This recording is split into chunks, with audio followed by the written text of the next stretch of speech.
página.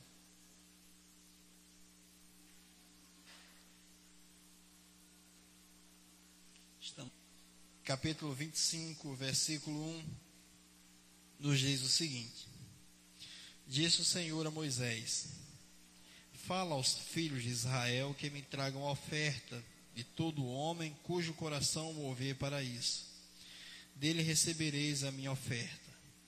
Esta é a oferta que dele recebereis: ouro e prata e bronze, estofo azul e púrpura, e carmesim e linho fino, e pelos de cabra, e pelos de carneiro, tintas de vermelho, e peles finas, e madeira de acácia, azeite para a luz, especiarias para o óleo da unção e para incenso aromático, pedras de ônix e pedras de engaste para a estola sacerdotal e para o peitoral.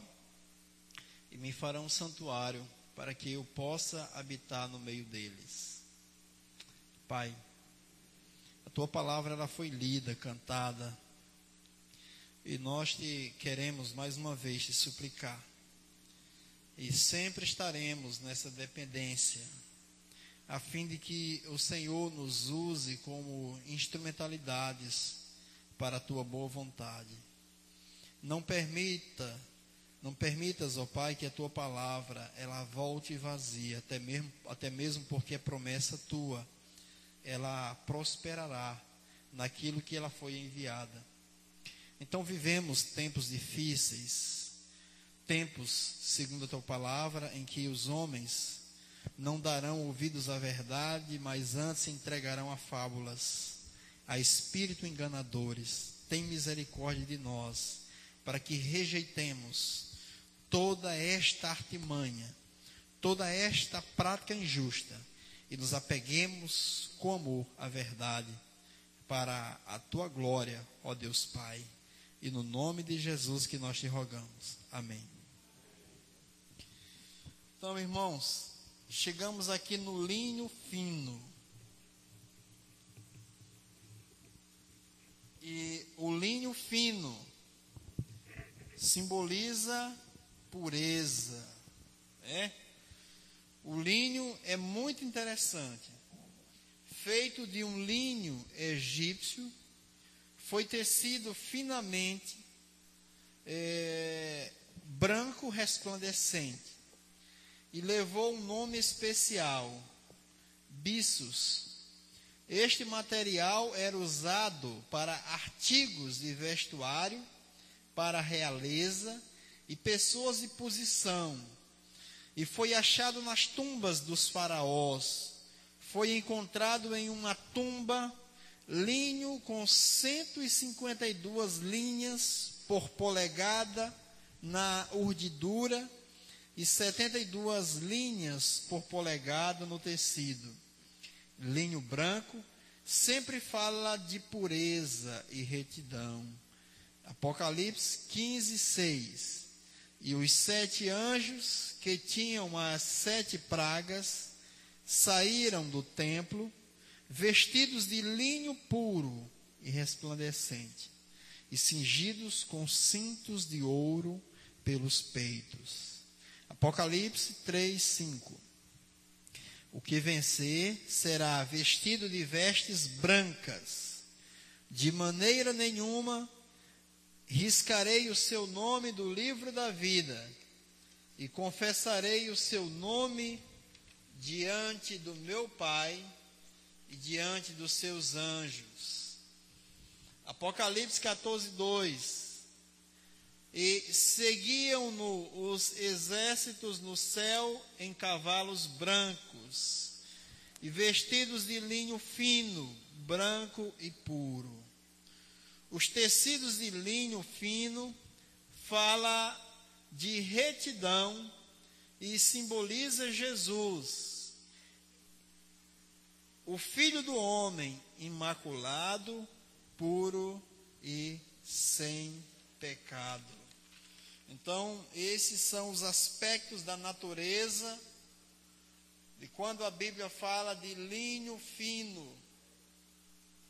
Então, a construção do tabernáculo continha esse elemento, linho fino, que por toda a Bíblia nós teremos, como os irmãos viram aí em Apocalipse, nós vemos que fala da pureza, de tudo aquilo que é ligado ao céu, a vida divina, a vida de santidade, a vida de pureza, uma vida imaculada. Então nós estamos já vendo que essa é a vontade do Pai. É por isso que Efésios apresenta a sua igreja. Quais as características da igreja, irmãos da noiva? Igreja gloriosa, sem mácula, sem ruga e sem defeito algum, porém santa. A igreja santa, a noiva do Cordeiro, ela é santa. Então vamos abrir agora nossas Bíblias, porque nem todos têm apostila, na primeira epístola de João, no capítulo 3. Primeira epístola de João, capítulo 3. Nós iremos ler o versículo 3, irmãos. Vamos ler, aliás, 1 João 3, nós iremos ler a partir do versículo 1 até o 3, do 1 ao 3. 1 João 3, do 1 ao 3. Vede que grande amor nos tem concedido o Pai, a ponto de sermos chamados filhos de Deus. E, de fato, somos filhos de Deus. Por essa razão, o mundo não nos conhece, porquanto não conheceu a Ele mesmo. Amados, agora somos filhos de Deus e ainda não se manifestou o que haveremos de ser. Sabemos que, quando Ele se manifestar, seremos semelhantes a Ele, porque haveremos de vê-lo como Ele é. E assim mesmo se purifica todo o que nele tem esta esperança, assim como Ele é puro. Amém, irmãos? Amém. Amados, o Pai, o nosso Pai, Ele agora tem uma grande família, muitos filhos e muitas filhas. Nós sabemos que João apresenta, no início do seu escrito, do evangelho narrado por João, ele apresenta Jesus como o unigênito do Pai. Só que o mesmo João, lá no finalzinho, lá pelo capítulo 20, ele já apresenta Jesus como o primogênito. Qual a diferença entre unigênito e primogênito? Filho único e o primeiro. Então, após a obra expiatória na cruz, após a ressurreição, Deus gera filhos e filhas mediante a fé em Jesus Cristo. Então Deus agora, ele passa a ter também uma família aqui na terra, uma família celestial, que ainda está aqui. Enquanto Jesus não voltar, ele vai ter por aqui alguns filhos e filhas. Graças a Deus por isso. Mas nós sabemos que o propósito do Pai é não só ter esses filhos e filhas, mas que também esses filhos e filhas se assemelhem com o Pai. Ali Coríntios diz que nós estamos sendo transformados, né, segundo Coríntios 3,18, de uma glória a outra glória, como na própria imagem do Senhor, como pelo Espírito, Senhor. Então, estamos sendo transformados como na própria imagem do Senhor. O Senhor quer que nós, aqui no versículo 2 de 1 João 3, ele diz: amados, agora somos filhos de Deus. Ainda não se manifestou o que haveremos de ser. Sabemos que, quando Ele se manifestar, seremos semelhantes a Ele. Jesus, ele diz uma frase lá no Evangelho de João, ele diz assim: o meu Pai trabalha até agora. E o trabalhar de Deus é operando para que esse propósito seja estabelecido. Produzir a imagem do seu Filho em nós. Para que ganhemos a imagem do celestial, percamos a imagem do que é terreno para ganharmos a imagem do celestial. Para sermos semelhantes ao Filho. Então, este é o grande propósito de Deus quanto ao aperfeiçoamento dos seus filhos. E nós precisamos ter convicção dessa verdade, irmãos. Nós precisamos ter certeza. Primeiro, que é isso que Deus quer. Esse é o propósito de Deus. Gerar em nós a sua semelhança. Segundo, que nós estamos sendo cooperados e estamos cooperando com isso. Será que nós sentimos uma frase, um texto que nós gostamos muito de recitar, aquele de Filipenses que diz: aquele que fez a boa obra é fiel para completá-la. Será que Deus está de fato em nós, operando esta obra maravilhosa? Será que Cristo está sendo formado em mim? Porque estamos vendo o linho, que é a pureza, e Cristo é puro, nele não há pecado. E nós temos que ter convicção que isso está acontecendo conosco, que nós estamos cada dia sendo governados pela vida de Cristo, que cada dia nós estamos, cada vez mais, estamos repudiando o pecado, cada dia nós estamos ganhando a experiência de que o pecado não é uma prática comum ou natural no nosso meio, que nós estamos sendo cada vez mais purificados na carne e no espírito, para o uso de Deus. Vamos ler o verso seguinte, o versículo 3, novamente, 3:3, de 1 de João. E a si mesmo se purifica todo o que nele tem esta esperança, assim como ele é puro. Amém. Ou seja, se nós temos esperança no Senhor da glória, se nós cremos que Ele é puro, então essa esperança que nós temos, essa certeza de que em Jesus não há pecado, não há nenhuma mácula, e que Jesus habita em nós, Ele é a nossa vida, então está acontecendo em nós cada dia mais um ato de fé para a purificação, para a limpeza. Somos como pedras preciosas. Só que pedra preciosa, ela precisa ser lapidada, ser trabalhada, processada. E o Pai, Ele está operando para que o nosso viver seja um viver que expresse o seu caráter, a sua santidade, a sua pureza. Vamos para um texto, irmão, lá em 2 Coríntios, no capítulo 6. Vamos meditar.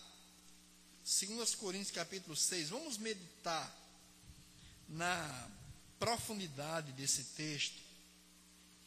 Quando o Senhor fala que nós não devemos nos pôr em um jugo desigual com os incrédulos, essa dinâmica, quando um crente, segundo esse texto, quando um irmão se casa, contrai núpcias com um incrédulo, ele, de alguma forma, ele banaliza a vida de pureza, de santidade. Quando um irmão ou uma irmã contrai núpcias com um incrédulo, ele desconsidera essa vida de santidade. Santidade para ele não é algo tão importante, porque o mais importante é a sua vontade, a sua satisfação. Eu entendo que é necessário nós orarmos pelos nossos filhos e filhas, porque eles vivem em um mundo muito perigoso, em que a banalização das experiências amorosas, a vida sexual muito precoce. Então, a banalização da pureza é algo que está invadindo os lares, destruindo o temor, destruindo as famílias. Então, a gente precisa ajudar, auxiliar os nossos. Então, leia, por favor, meu irmão, o versículo 16, 6:16 e 2 Coríntios. Que ligação há entre o santuário de Deus e os ídolos? Porque nós somos santuários do Deus vivente, como ele próprio disse. Habitarei e andarei entre eles e serei o seu Deus, e eles serão o meu povo. 17. Por isso retirai-vos do meio deles, separai-vos, diz o Senhor. Não toqueis em coisas impuras, e eu vos receberei. Amém. É interessante, irmãos, que o irmão Paulo, tratando desse assunto na primeira epístola, é impressionante que Paulo diz assim: os ídolos nada são. Os ídolos não são nada. Não são nada. Porque só há um Deus. Mas, ao mesmo instante, ele diz: os ídolos, eles são demônios. O que está por trás do altar de um ídolo são demônios. Quando alguém levava a oferta para o ídolo, seja qual for o ídolo, qual fosse o ídolo, na realidade ele não estava levando para ídolo, mas para demônio. E o Senhor diz: não tem nenhuma ligação o altar do ídolo com o altar de Deus. Aí ele diz: não toque nada do ídolo. Mesmo o ídolo não sendo nada, mas não toque nada dele. Porque na realidade aquilo é oferecido aos demônios. Então ele diz: separem-se, retirem-se do meio deles, não toque. Por quê? Porque o Senhor mesmo tem dito: eu andarei, eu habitarei no meio deles. Então, se Deus está no nosso meio, se Deus está em nós, então nós não podemos tocar em nada impuro, contaminado. Então, a vida de separação, a vida de pureza, deve ser observada pelo povo de Deus. Essa mistura, essa banalização do pecado, da impureza, ela é comum entre os pagãos, os incrédulos. Mas no meio do povo de Deus, isso deveria ser visto como uma prioridade. Leia o verso seguinte, meu irmão, 18. Serei vosso pai, e vós sereis para mim filhos e filhas, diz o Senhor Todo-Poderoso. Amém. Então o Senhor nos toma como filhos e filhas, e todas as vezes que você lê na Bíblia, sobretudo, quando o irmão Paulo fala, quando João fala, pelo Espírito, você vai perceber que sempre quando eles relacionam o fato da nossa filiação, filhos de Deus, ele vai falar de pureza, porque Deus é puro, santo. E os filhos e filhas devem também ser santos, puros, imaculados. A qualidade do Deus Santo, a sua glória, deve ser seguida pelos seus adoradores, pelos seus filhos e filhas. Leia o 7:1, meu amado. 2 Coríntios 7:1.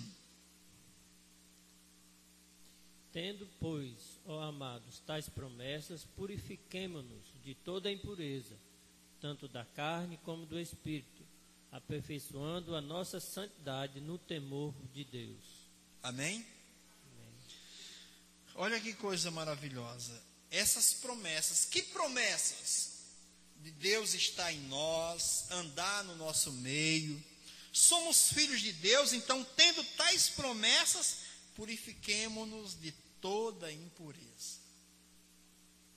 Separem, retirem-se. Então, tudo aquilo que é impuro, tudo aquilo que é de má fama, tudo aquilo que macula a conduta, a gente deve retirar. A gente deve fugir da impureza. Então, a impureza, ela não deve ser algo contemplado pelo povo de Deus. Mas a vida de santidade, é isso que o linho fino nos traz. Um povo separado, povo santo. O Senhor Jesus escrevendo ali, fazendo aquela oração sacerdotal em João 17, ele diz assim: Pai, eles não são do mundo, como eu também não sou do mundo. O Senhor Jesus, ele fala que nós não somos mais do mundo. Nós fomos tirados do mundo. E o que é mundo, irmãos?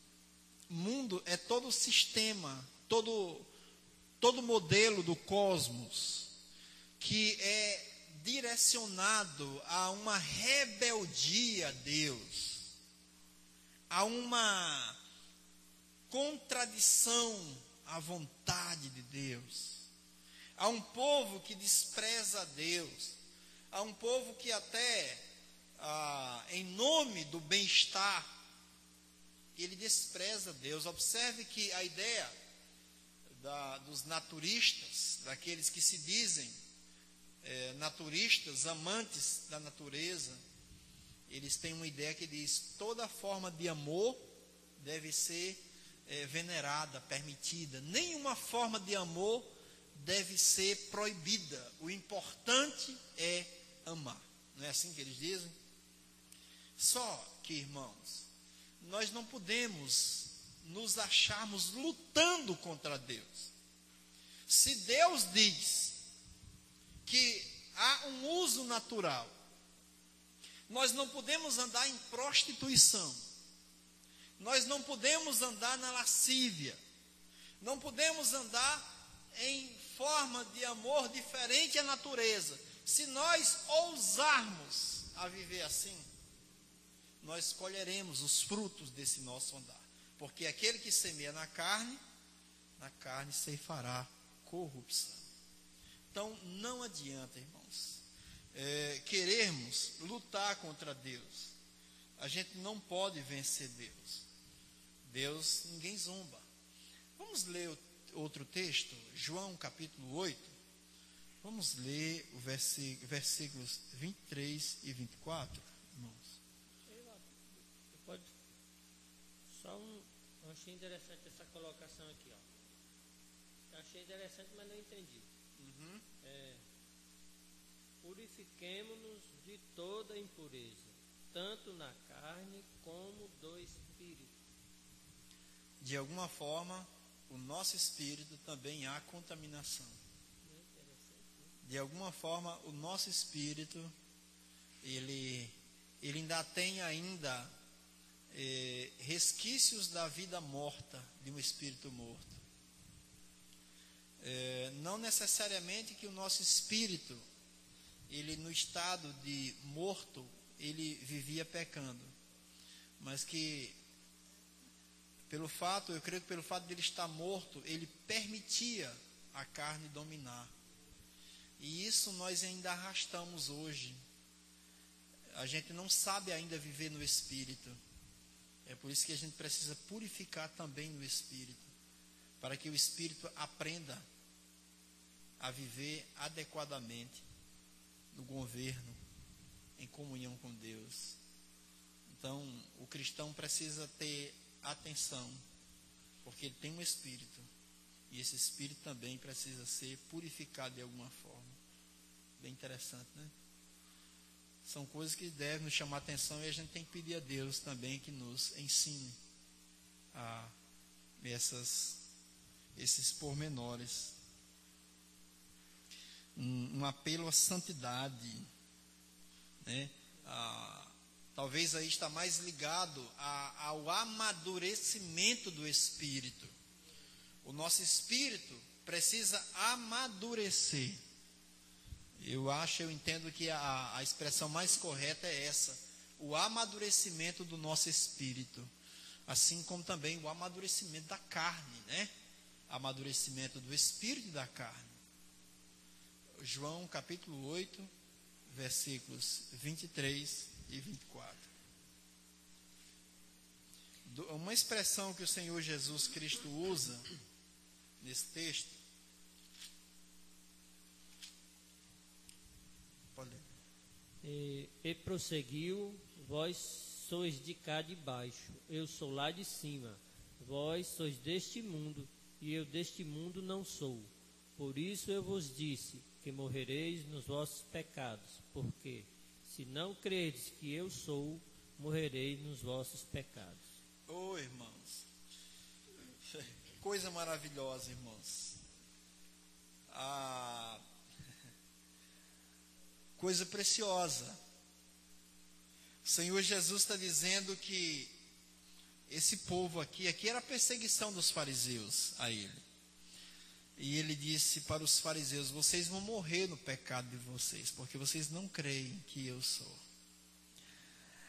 Oh, irmãos, isso para um judeu deveria ser muito claro. Eu estava vendo aquele filme Os 10 Mandamentos de Moisés, e naquele filme Moisés chegava para Arão e Arão dizia: mas como que foi isso? Como que foi isso? Como foi que Deus falou com você? Ele disse assim: ele se apresentou para mim como eu sou. Aí Arão parou, ficou pasmo e disse: que coisa maravilhosa. José falou que quando ele se manifestasse, ele se apresentaria como eu sou.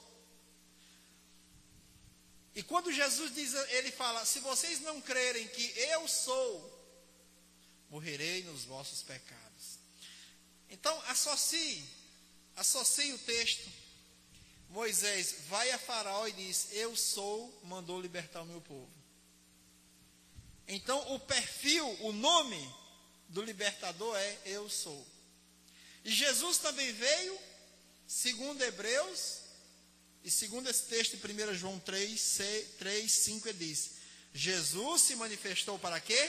Para tirar os nossos pecados. Jesus veio para nos libertar do pecado. Então ele disse para os fariseus: se vocês não crerem que eu sou o libertador. Eu sou aquele que veio para redimi-los. Se vocês não crerem que eu sou, morrerei nos vossos pecados. Os hebreus se animaram. Ora, vamos sair dessa escravidão. Vamos ser libertos da escravidão. Mas os fariseus não se animaram. Os fariseus falaram: quem você? Nós conhecemos a sua família. Sabemos quem você é. Você é um louco, você é um lunático, você tem demônios. Jesus falou: então vocês morrerão nos vossos pecados. Graças a Deus. No eu sou, fala, você está com ele aí?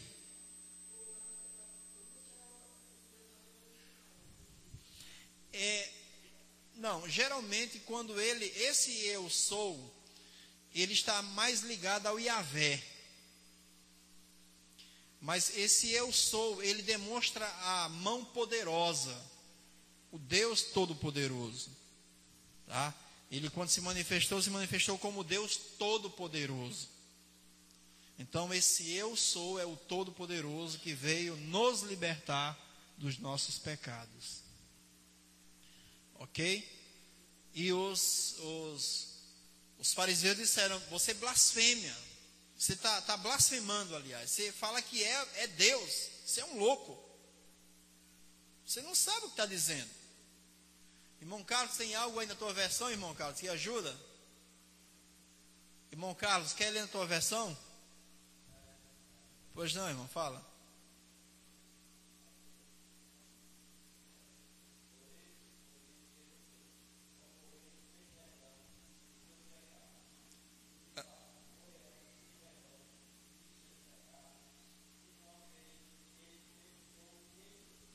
Que eu sou quem sou. Amém. Então, eu sou quem sou. Yahvé Elohim estava vindo ao mundo para libertar o povo dos seus pecados. Mas eles não quiseram, eles rejeitaram. Então, ele diz lá em 1 João 3: todo aquele que nele tem esta esperança, purifica-se a si mesmo como ele é puro.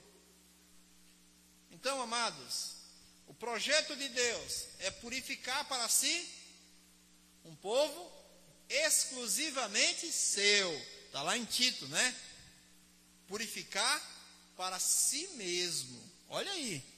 O Senhor veio para purificar para si mesmo um povo exclusivamente seu, zeloso, especial e de boas obras. Vamos ler o texto de Hebreus, capítulo 6. Hebreus 6. Amados, são tantos textos que corroboram com essa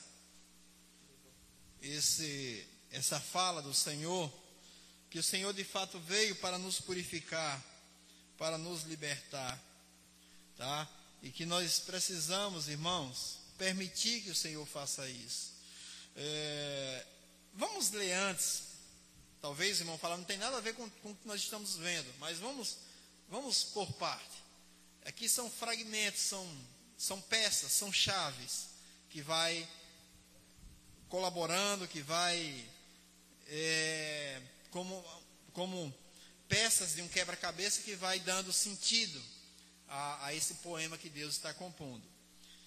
Leia o versículo 1, meu irmão, de Hebreus 6, 1.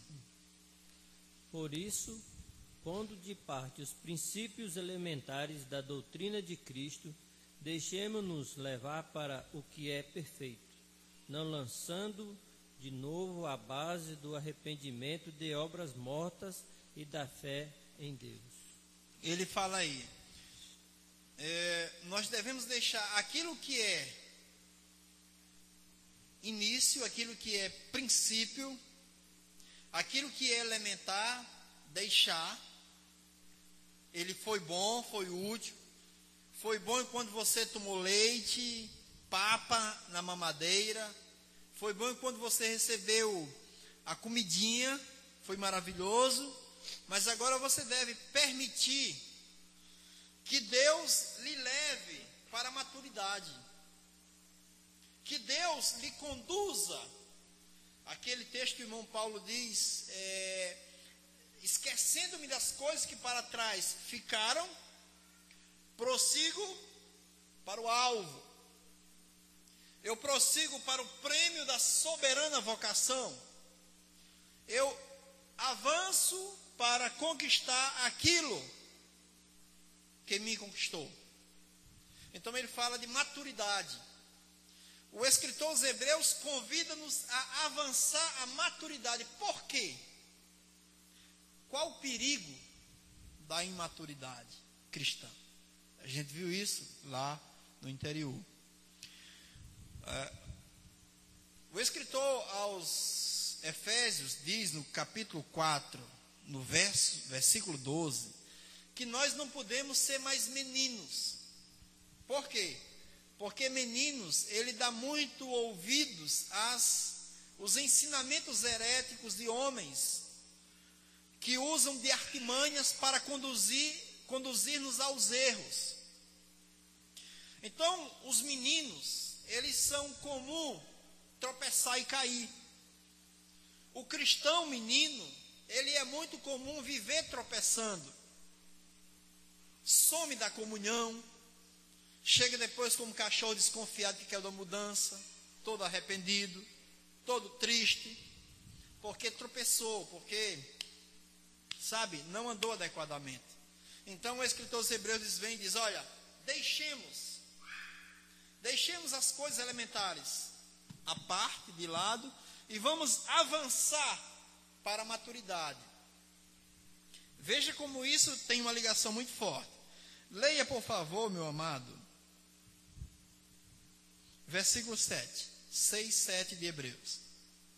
Porque a terra que absorve a chuva que frequentemente cai sobre ela e produz erva útil para aqueles por quem é também cultivada, recebe bênção da parte de Deus. Ou seja, o Senhor está enviando a sua boa palavra. O Senhor está equipando os santos através dos homens dons, pelo Espírito. Então, o natural é que essa chuva, essa terra receba a chuva, recebe a boa semente, ela produza frutos, e da parte de Deus, quem cultiva recebe bênção. Mas muitos cristãos, o que acontece com muitos cristãos? Versículo 8. Mas se produz espinhos e abrolhos, é rejeitada e perto está da maldição, e o seu fim é ser queimada.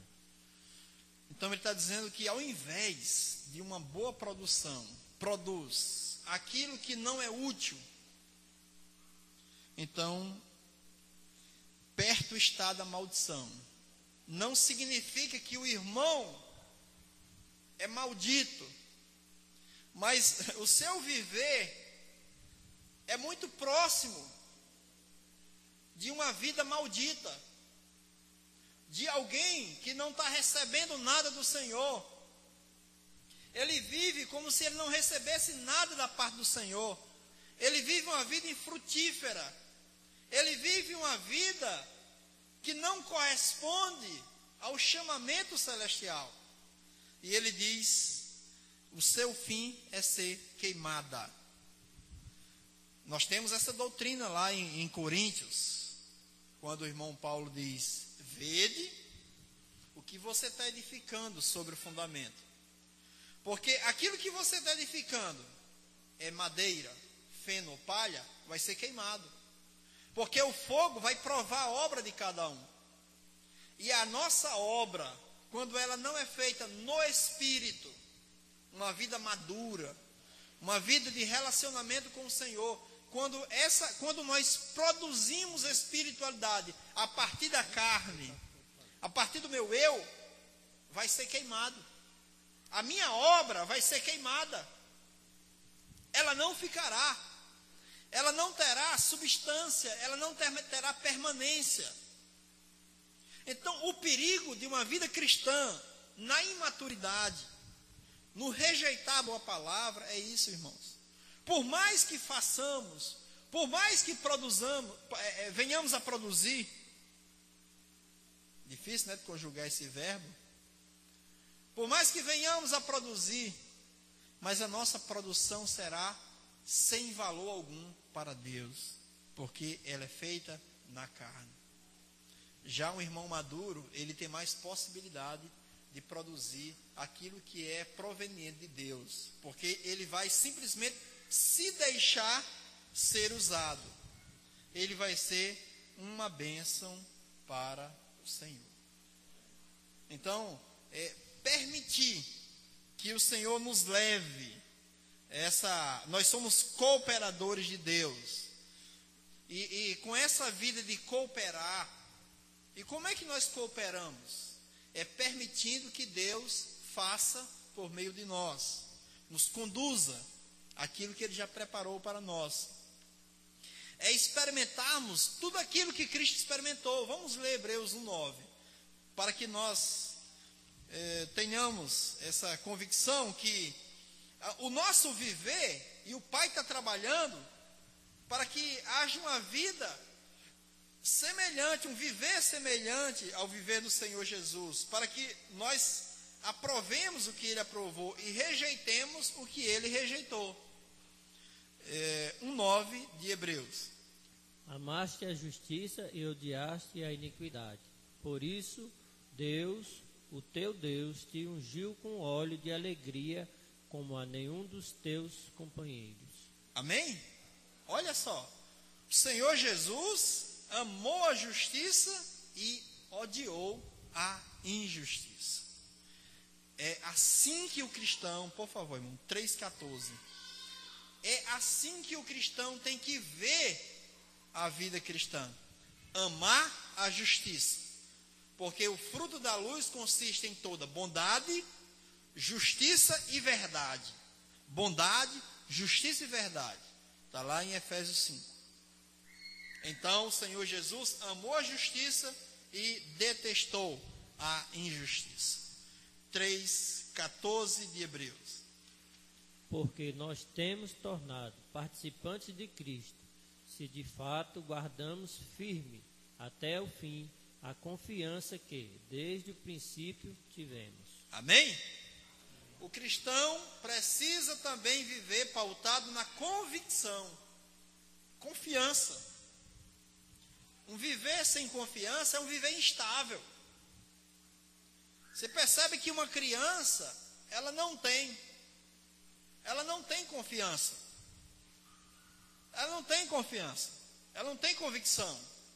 Aquilo que você diz para ela, aquilo que você ensina para ela, se você todo dia não ensinar, e ensinar com prática, com vivência, ela vai ser tirado dela muito facilmente. Então o cristão, ele precisa amadurecer, ser um cristão maduro, com convicção, com confiança, do princípio até o fim. 4:9, ainda de Hebreus, 4:9. Portanto, resta um repouso para o povo de Deus. Amém? Resta um repouso. O repouso, meus amados, é o prêmio da soberana vocação. É Cristo ser formado em nós. A esperança proposta. E o nosso viver tem que ter uma ambição para isso. Senhor, eu quero esse descanso. Cristo é o meu descanso. Cristo ser formado em mim, eu não descansarei enquanto não obtiver por graça esse descanso. Leia o versículo 11, meu amado. Esforcemo-nos, pois, por entrar naquele descanso, a fim de que ninguém caia segundo o mesmo exemplo de desobediência. Olha só, irmãos, esforcemo-nos por entrar naquele descanso, né? Então, a vida cristã é de responsabilidade. Leia o verso 16, meu amado, o 4.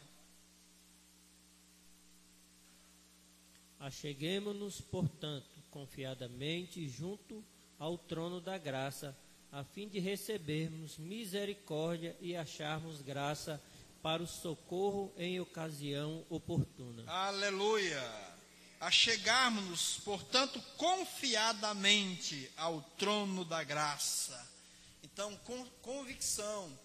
Você se aproxima de Deus com certeza, convicção. Eu sou o teu filho, Senhor. Eu sou tua filha, Senhor. Eu me achego diante do trono da graça. Perceba que não é um trono, ele não chama sequer, ainda que o seja, trono de justiça. Mas por que trono de graça? Porque lá eu vou receber o que eu não mereço. Lá eu vou ser agraciado. Então eu chego com confiança a esse trono, porque ele está dizendo, se achegue, tenha confiança, desde o princípio até o fim. Vamos ler só mais 2 textos, irmãos. Hebreus 2, versículo 1. Hebreus 2, 1. Por esta razão, importa que nos apeguemos com mais firmeza às verdades ouvidas, para que delas jamais nos desviemos. Em tempo algum nos desviemos. O cristão, ele precisa ser muito criterioso. Eu acho muito interessante a postura dos judeus, né? Um povo que somente os olhos estando cegos para eles não enxergar. Somente para cumprimento das Escrituras. Porque Isaías havia dito que eles viriam, mas não enxergariam. Ouviriam, mas não escutariam. Porque aquele povo era um povo zeloso, extremamente criterioso. E aqui essa é a ideia que nos arremete. Nos apeguemos com mais firmeza às verdades ouvidas. Leia o 3, meu amado.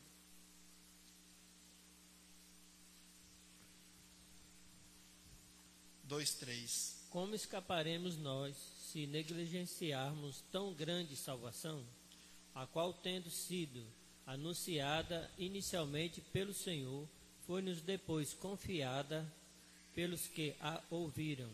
Amém?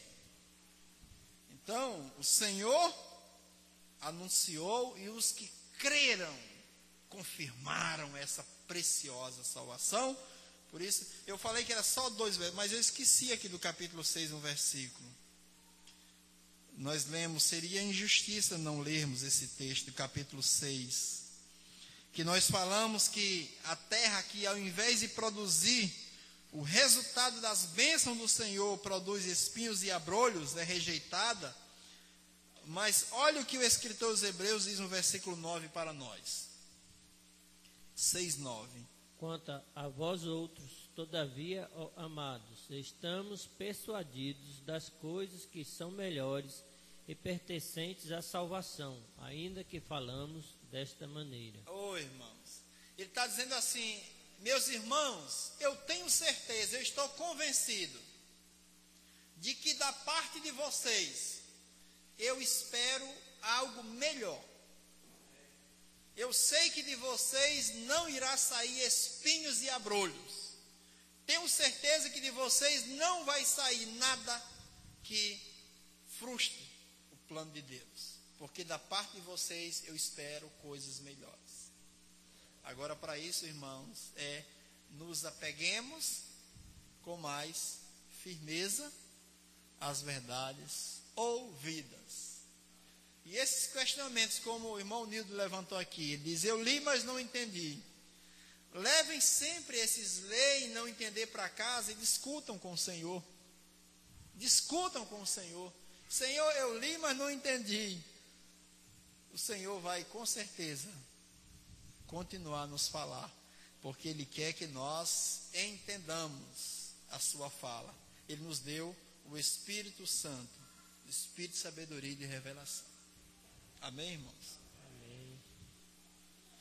Pai querido, nós queremos te agradecer, ó Pai, mais uma vez, por estarmos reunidos como teu povo, por graça, ó Pai.